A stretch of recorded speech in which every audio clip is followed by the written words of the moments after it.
Welcome to the last lecture in Unit 1 for Components of the U.S. Healthcare System. The objectives for today are describing the organization of the clinical healthcare delivery in an outpatient setting, describe the organization of ancillary healthcare, and the role of different healthcare providers with an emphasis on the delivery of interdisciplinary care in an interdisciplinary care setting. So what is an outpatient? Outpatient is any treatment a patient receives or a patient that's not hospitalized. For the purposes of this lecture, it will be somebody that's not spending the night in a hospital, somebody that's treated in a few hours. I will tell you in future lectures, we will talk about outpatient status for people who are actually admitted to a facility. They are put in a room, put in a bed, and taken care of for several days by nursing and clinical staff that still retain an outpatient status for billing purposes. For this lecture, an outpatient is anyone who's not hospitalized. Some types of outpatient facilities are private practice offices, medical diagnostic laboratories, dental offices, urgent care centers. I do have home health and hospice on here because they do qualify as outpatient, but remember we talked about those in our long-term lecture, so I'm not going to talk about them in detail for here. Do understand that hospice can happen in an inpatient setting as well as an outpatient setting. So what is primary care? It's a strategy for organizing the healthcare system as a whole. The majority of personal healthcare needs are taken care of by primary care clinicians, and when appropriate, these same clinicians can bring in a specialist. So they're managing your pregnancy, they're managing maybe your diabetes, but then you get a diagnosis of cancer or possible diagnosis of cancer. So they're going to call in a cancer specialist to help in an interdisciplinary format to manage your whole healthcare needs. The Institutes of Medicine Committee on the Future of Primary Care define it as an integrated, accessible system with clinicians who are accountable for sustaining and developing partnerships with patients. In the next few slides, we're going to break that big definition apart. So integrated is a provision of services that are comprehensive, coordinated, and continuous. It's a seamless process of care, and this is where we get into the discussion about interdisciplinary.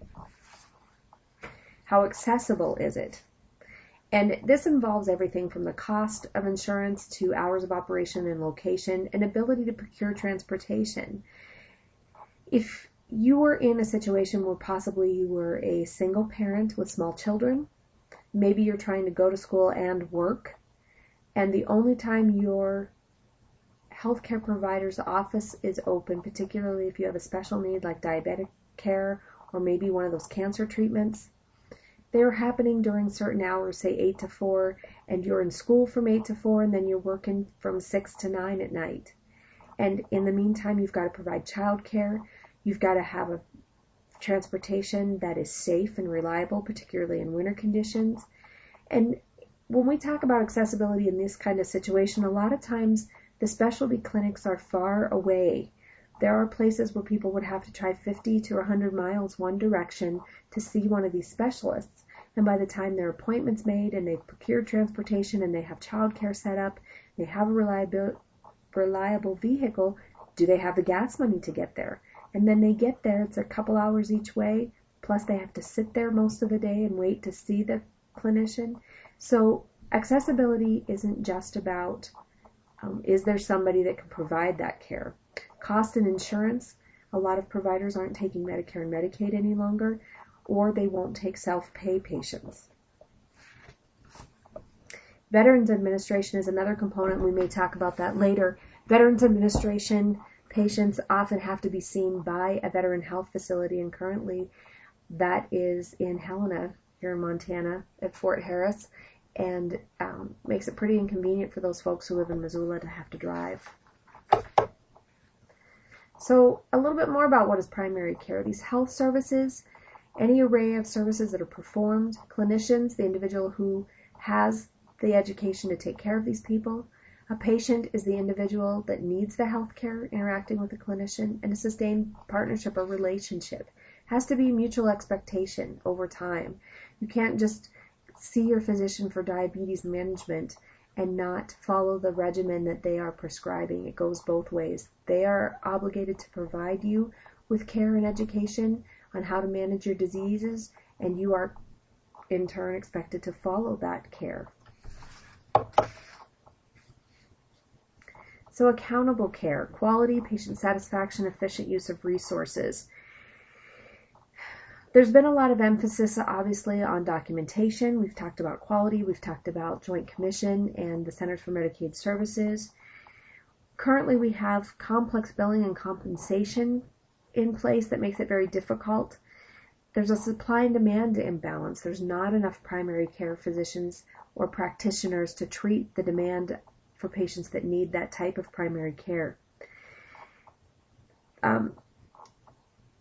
There's been about 80% of graduating medical students are going into specialty areas. Specialty pays more than primary care, and we're finding that that's part of the shortage.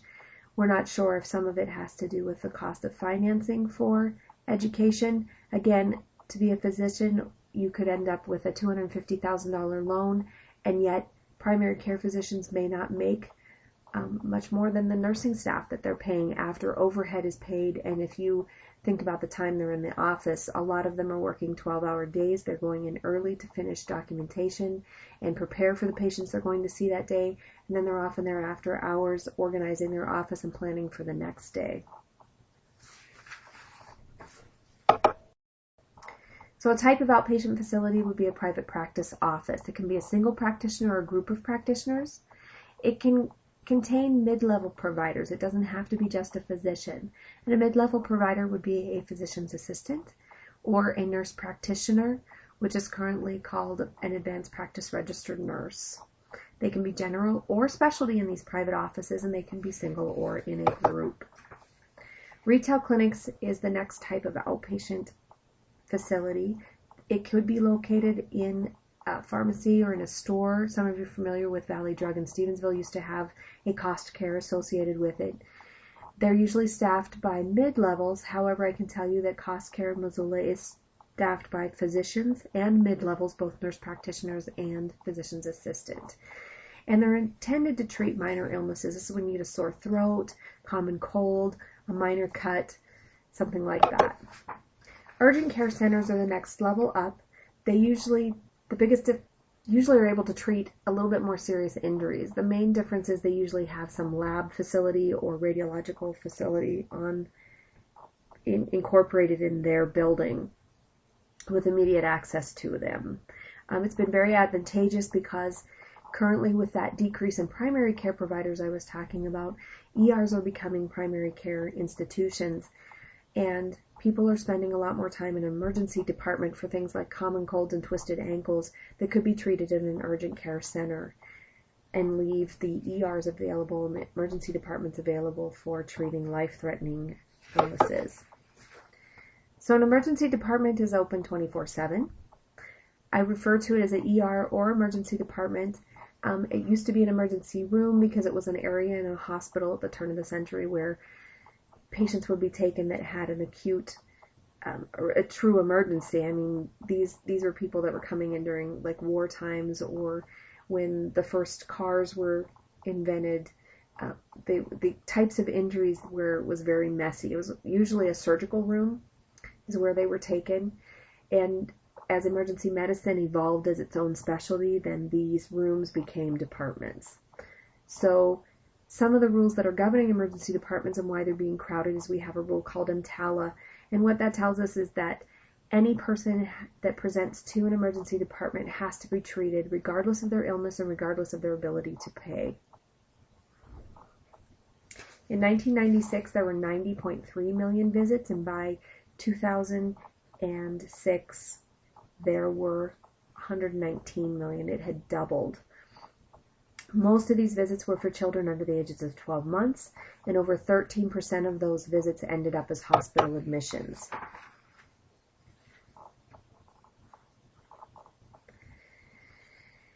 So again, the number of visits don't tend to be emergent, and over 11% of the ambulatory medical care visits in the United States are occurring in the ED.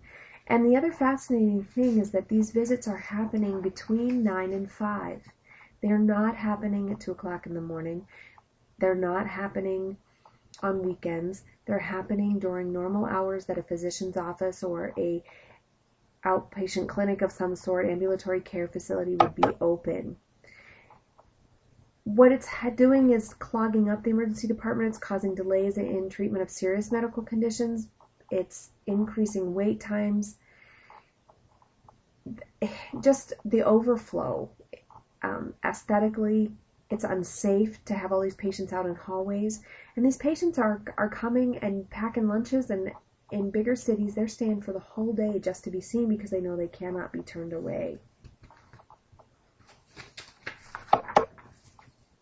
So what are we going to do to help with this inappropriate use of emergency department visits? Some things I noticed even as a practitioner when I was working in the emergency department, this patient education. I think of a lot of the young parents that were scared in the middle of the night, their baby would get a barky cough or have a fever, and they didn't have then the education on what was safe to give the baby to treat the fever or how to treat it, or that cold air or a hot shower could treat some of the bronchitis or the croup type symptoms. And this education really needs to start with young parents when they find out they're pregnant. The other piece of the education that's missing is families aren't passing down this information from grandmas to moms that we used to have.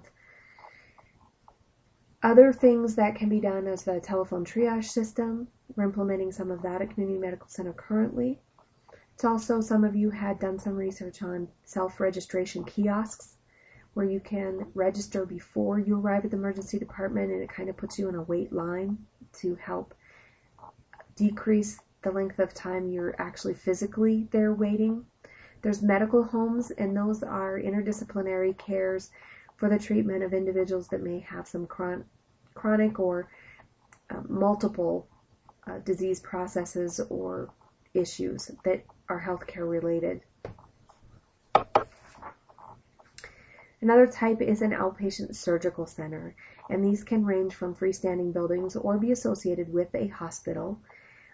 These usually have a patient that comes in the morning, gets checked in, has surgery in a couple hours, recovers, and is able to go home. 4 to 6 hours, usually very short. Some other outpatient facilities include laboratories, radiology facilities such as advanced imaging at Community Medical Center. There's the ancillary services that involve physical therapy, occupational therapy, and speech therapy. Community Medical Center and St. Pat's have cardiac rehab facilities. And these are where the patients are coming in for a 1 to 2 hour appointment. They're getting some kind of treatment or therapy, and then they get to go home. They're not staying overnight. What's unique about some of the radiological services provided is we have the advancements with the imaging of CTs and MRIs.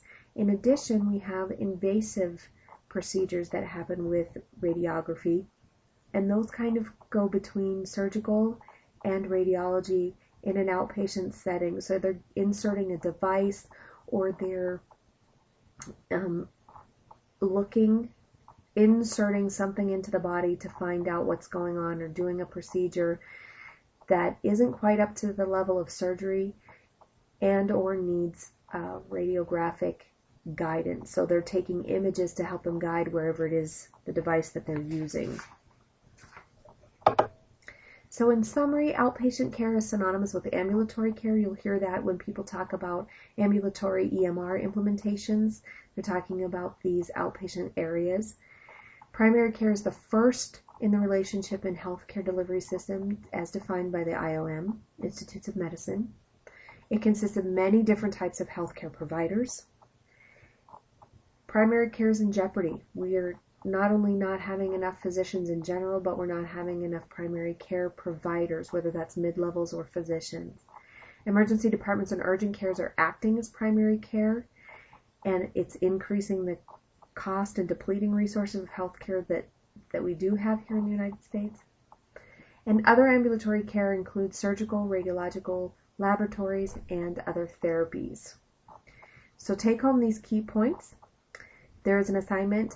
The first posting is due by Wednesday at midnight, and I really want to see some good discussion on how this type of outpatient care setting and the issues with the emergency departments can be addressed, and how health information technology can help augment between specialty, primary care, and emergency department settings. Have a great one.